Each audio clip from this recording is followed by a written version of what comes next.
convinced that all of the good men are either at home, at the gym, or at work. And the reason why all the women out there are saying, I can't find a good man, where are all the good men at? Yeah, you guys scared them off. What happens when confidence collides with reality? The people you're about to see thought they had everything under control until one unexpected moment changed everything. There's nothing wrong with being independent, but sometimes everyone needs a helping hand. Today's video features some of the most unforgettable moments where self-proclaimed independent women were completely caught off guard. Some will make you laugh, others will leave you speechless, and the craziest clip is saved for the end. Stay tuned because you won't want to miss it. Bring it down if you independent and don't get A few moments later. I'm literally on the side of the road in North Carolina, and I don't have nobody to call to help me. And what's crazy is I've been stuck on the side of the road for at least 40 minutes, and ain't nobody stopped yet. And I'm already changing my tire already by myself. Damn. And I just want to say, like, I don't have nobody. Nobody wants to end up stranded on the side of the road with a flat tire or a broken car. It's frustrating, stressful, and never happens at a good time. But what makes this moment stand out isn't just the breakdown, it's what was said only weeks earlier. After proudly insisting, "Who needs a man? I'm completely independent," reality had other plans. Whether it's bad luck or perfect timing, this unexpected twist has people saying the universe has a funny way of proving a point. Okay, I posted a video about men not liking me, and the comment section is just absolutely frying me at the moment. But the amount of people that brought up my nose ring is wild. And then someone said I look like a Democrat because of the nose ring. So I'm taking it out. I just want to see, because I don't take this thing out. I just want to see. Oh my god, my light is so bright. I have a feeling I'm not going to be able to put this back in. And oh my god. Oh, I got it.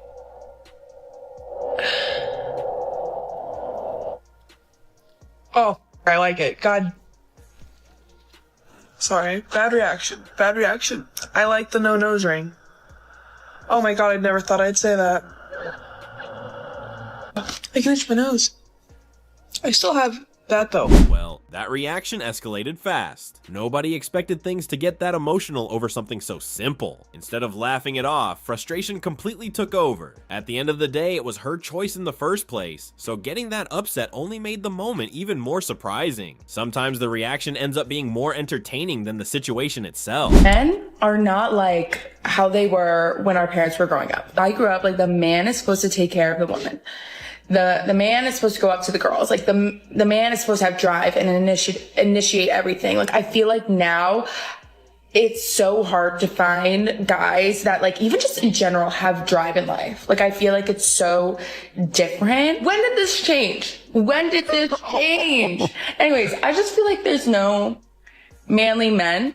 Yeah, great. I'm glad you noticed.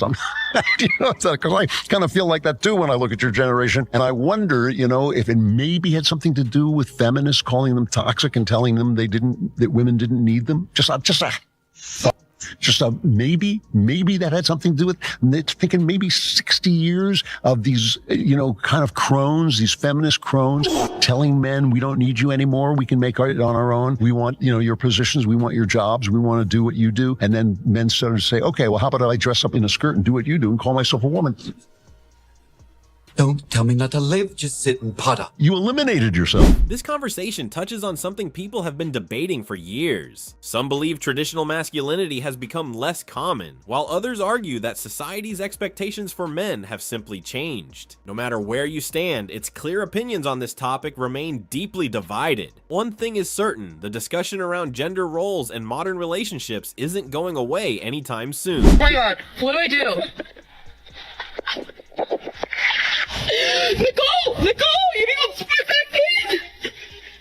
What do I do? It's not stopping.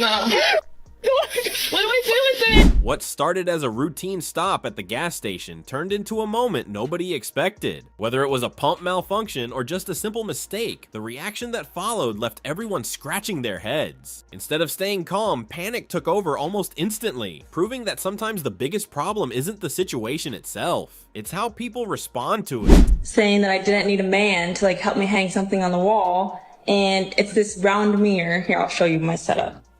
Okay, so this is like the setup. Like I had everything out, right? Like that's the mirror I'm gonna hang up.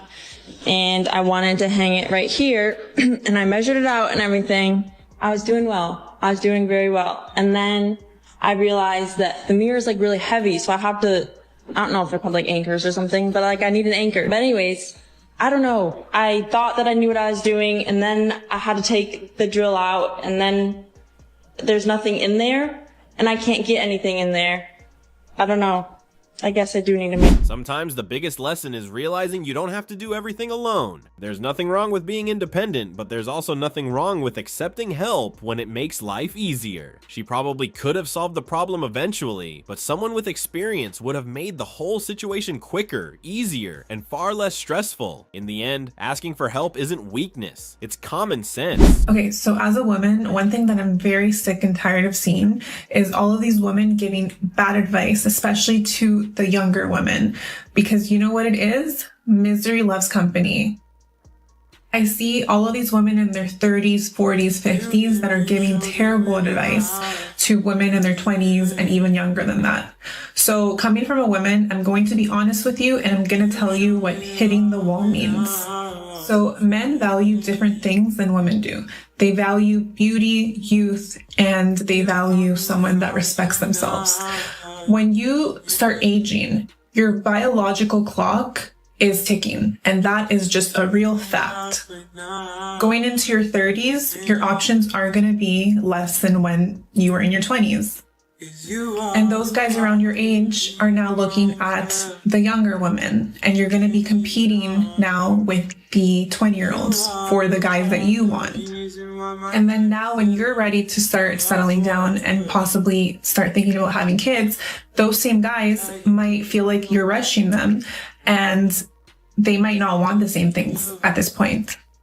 So then the dating market starts getting stressful, and then now these women are rushing for time because now their biological clock is really ticking. This is one of the biggest debates people are having today. Some believe younger women are being encouraged to delay major life decisions without fully considering the long-term consequences, while others disagree completely. Whether you agree or not, one thing is certain: the choices people make in their 20s can have a lasting impact on their future. That's exactly why conversations like this continue to spark so much controversy. Do women need men? Do women need men? No, we don't need y'all. I do. I need my man. Baby, I need my man. Okay. Why don't you need men? What do I need a man for? To do what? Everything. Okay, why do you need a man? Because we was created to be soft and nurturing. We ain't created to be working hard. We need a man. I need man. I need my man. I mean, I got a man, but I don't feel like I need him. But I like him around more than men need women more than we need them. Y'all can't do yourself. This is something you don't see often anymore. Even though they were friends, she wasn't afraid to respectfully disagree instead of simply going along with the crowd. It takes confidence to voice your own opinion, especially when it doesn't match the people around you. Agree or disagree, moments like this remind us that honest conversations are far more valuable than blind agreement. I'm quite literally rolling around in a horse trying to get this bottom thing off my car. I don't want to talk about it. I'm gonna cry. I'm trying to get this off, and I need a screwdriver to take it off. I just wish someone would pull over and help me, because I don't know what to do. Oh, someone just pulled over, no way! This reaction caught a lot of people off guard. Sure, dealing with car problems can be stressful, especially if you've never fixed one before. But instead of focusing on the problem, the dramatic response quickly became the center of attention. And when the camera is already perfectly set up to capture every second, it's no surprise that plenty of viewers started wondering whether this was genuine or just another moment made for the internet. Somebody who's closer to 40, no kids, never been married, a red flag. As a guy who's been divorced and has kids, a woman who's over 30, has never been married and doesn't have kids, she's not a prize to me. Like, you're a high risk, like extremely high risk. Practically speaking, 56% of first marriages end in divorce. 56% end in divorce. Right? And 75% of them are initiated by women. Mm-hmm. So really, your first marriage is like, it's the Right? That's right. That's real. It really is. And what happens more times than not is your first marriage will probably dissolve in divorce within the first 10 years, and it will probably be initiated by the wife, in highest probability. Why would I attach myself to a woman who's never been married? Statistically. Facts. That's so good. I've already gone through my fuck up. Right. I'm not about to do it again. You're going through the globe now. Yeah. This is the kind of conversation that immediately divides opinions. Instead of making an emotional decision, he looks at the situation through a practical lens and focuses on the potential risks involved. Whether you agree with his conclusion or not, his reasoning has sparked plenty of debate online. One thing is certain, when relationships, marriage, and long-term commitment come up, everyone seems to have a different perspective. Not gonna lie, don't tell the feminists, but I would rather stay home and cook and clean. I would rather do it. When I tell you I love to cook and clean, just don't tell the feminists. I love to do it, and I love to do it for a man. I do.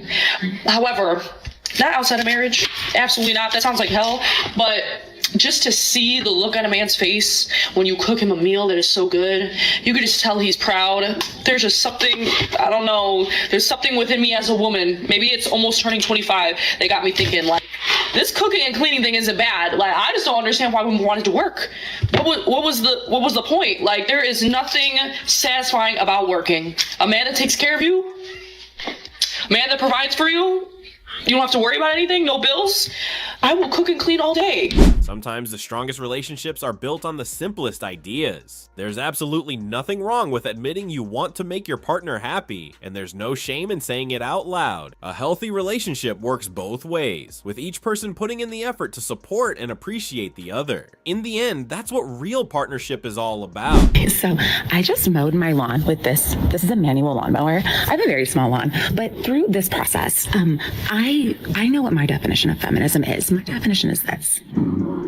I know I can do anything, but I don't want to do everything. Thank you for coming to my TED Talk. Some moments really leave you wondering, why was this even posted online? Instead of keeping it private, it ended up becoming something millions of people could react to and debate. But if you think this clip is surprising, just wait until you see the final one. Trust me, the craziest moment of the entire video is still coming up. I don't know what's happened the last 50 years. We said, please let us work. We want to work. Let us go into the workforce. We want to do it. And the men said, you're going to hate it. And we said, no, come, we're going to love it. You guys get to wear suits. I want to wear a suit jacket. And the men said, are you sure? You want to do the military? We said, yeah, I love camo. And they're like, no, you have to do what? Camo. They said, all right, ladies, go ahead, go do the jobs. And we did. Now, 50 years later, we're like, this is kind of hard. I don't get to really see my kids. This has been tough, but we're ready to go back to the kitchen. We're ready. And the men are like, what? You guys have just shit on us for a decade or for 50 years. You guys have all these tattoos, statistically. You have all this debt. I'm not paying this debt. You guys aren't even in shape. Good luck. And that's where we get the what do you bring to the table conversation. They're like, what can you bring me? Once society changes, it's almost impossible to turn the clock back. Some people believe today's world offers more freedom and opportunity, while others feel we've lost something valuable along the way. No matter where you stand, one thing is clear. This debate isn't ending anytime soon. Now I want to hear your thoughts. Do you agree or disagree? Drop your opinion in the comments below. If you enjoyed this video, don't forget to like, subscribe to Gaddafi Affairs, and I'll see you in the next one.